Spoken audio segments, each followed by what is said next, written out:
Bonjour, bienvenue à ma chaîne Les Maths avec Rachel. Comme promis, dans cette vidéo, nous allons traiter l'exercice 2 de l'épreuve de mathématiques du bac F1 du Burkina Faso, premier tour, session 2025. En rappel, l'épreuve comprend 2 exercices et un problème. L'exercice 1 a été traité dans une vidéo que vous pouvez visionner en cliquant sur le lien et le problème sera traité dans une autre vidéo.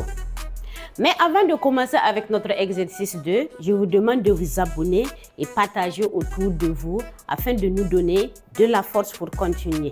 Exercice 2. Dans le tableau ci-dessous sont consignées les quantités mensuelles des pailles Cocordonda fabriquées par une entreprise locale au cours du premier semestre de l'année 2024.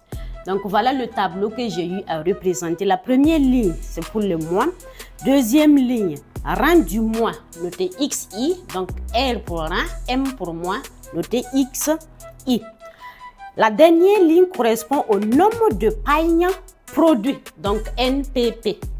Selon la direction de l'entreprise, à cause des coûts de production très élevés, celle-ci ne pourra plus produire des pailles après décembre 2024 si la production mensuelle reste inférieure à 250. On considère le nuage des points MI de coordonnées XI, YI associés au tableau ci-dessous. Petit 1, petit a représente ce nuage des points dans le repère orthonormé OIJ d'unité graphique 1 cm. Prends en abscisse 1 cm pour un mois et en ordonnée 1 cm pour 20 pailles. Voilà mon repère que j'ai eu à représenter, le repère OIJ comme l'énoncé l'a dit. Donc en ordonnée, nous avons le nombre de pailles produits, noté X, Y, I du moins. Et comme on nous a imposé l'échelle, donc on dit 1 cm pour 20 pailles. Donc de 0, on commence à 100 et à partir de 100 maintenant, on gradue de 20, 20 en allant. Au niveau des axes des abscisses, nous avons XI qui correspond au rang de mois. Donc là également, on nous a donné l'échelle 1 cm pour un mois. Donc il reste maintenant à placer le nuage de points. Ainsi, on aura le premier point de coordonnées X et 100. Donc le premier point est là.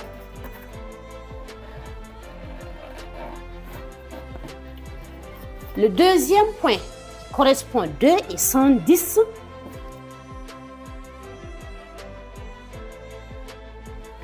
Et voilà le nuage des points correspondant à ce tableau. Petit b. Calcule les coordonnées du point moyen G et place ce point dans le repère. Les coordonnées du point moyen G se calculent en calculant la moyenne des abscisses et aussi la moyenne des ordonnées.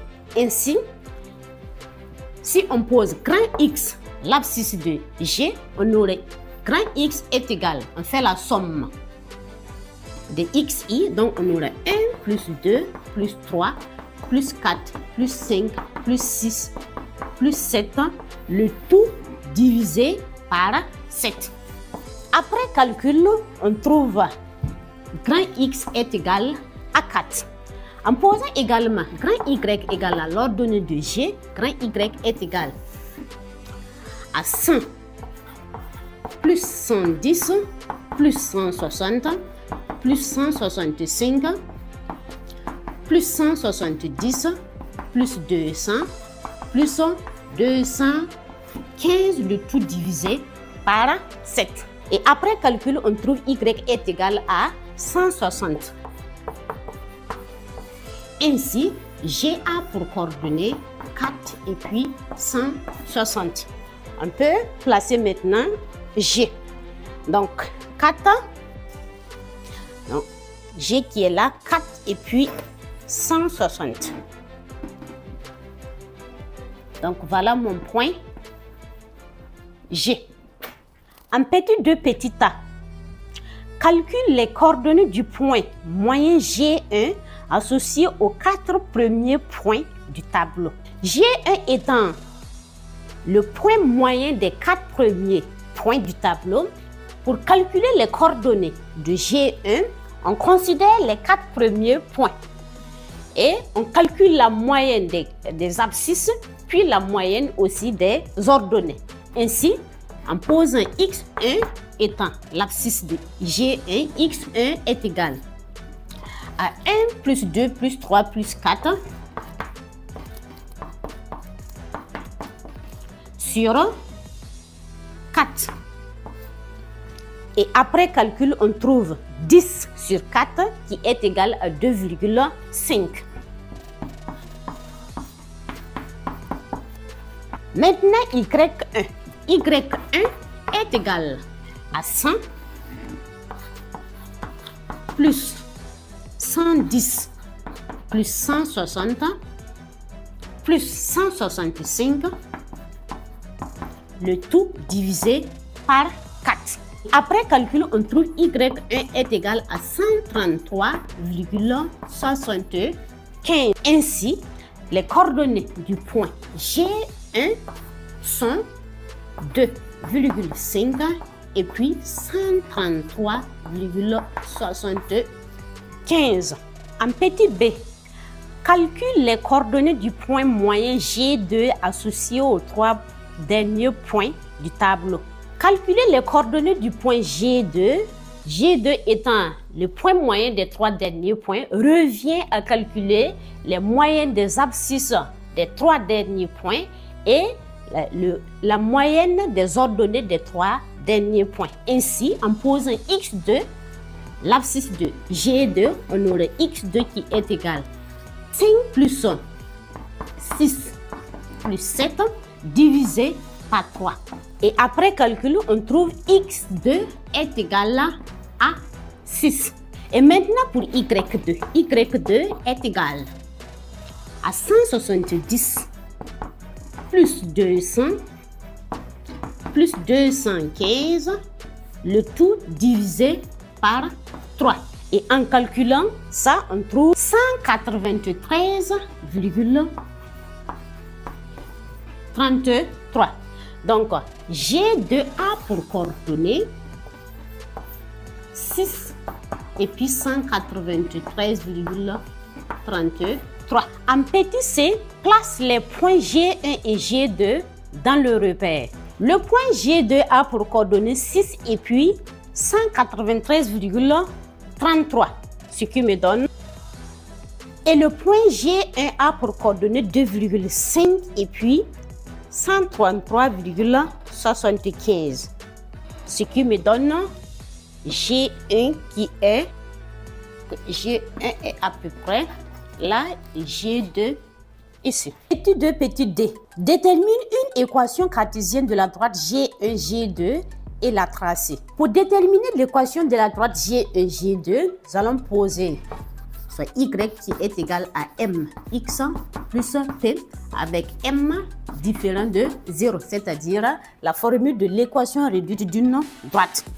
Avec m qui est égal à y de G2 moins y de G1 sur x de G2 moins x de G1.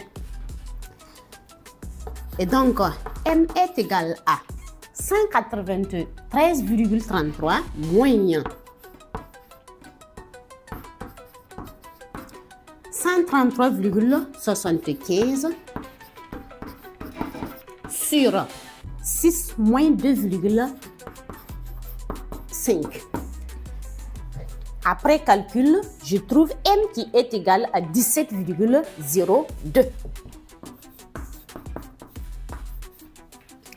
Alors, comme j'ai la valeur de m, ça veut dire que y est égal à 17,02 x plus p.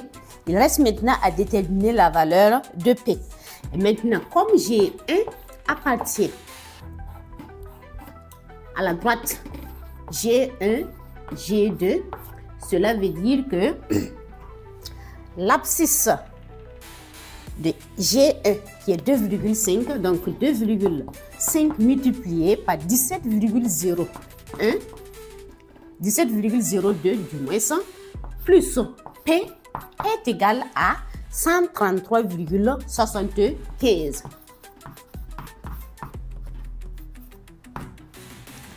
Et là maintenant, je peux tirer P. Ainsi, j'obtiens P qui est égal à 91,19. Par conséquent, mon Y est égal à 17,02 X plus 91,19. Et là maintenant, je peux donner l'équation de la droite G1, G2. Ainsi, ma droite G1, G2 a pour équation 17,02 X moins Y plus 19 et plus 91,19 qui est égal à 0. Et là maintenant, on va tracer la droite G1, G2, ce qui me donne ainsi, voilà ma droite G1, G2.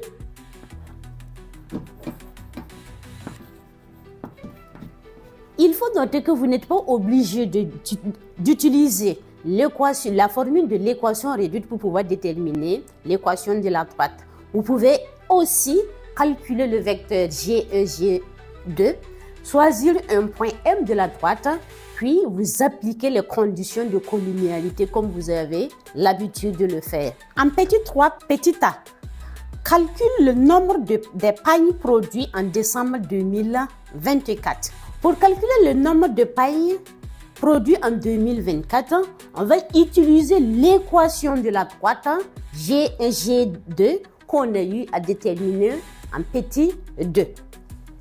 Alors, étant donné que décembre est le 12e mois de l'année, cela veut dire que X est égal à 12. Et pour cela, en décembre, on aura Y qui est le nombre de pailles produits qui est égal à 17,02 multiplié par X ici qui est égal à 12 plus 91,19.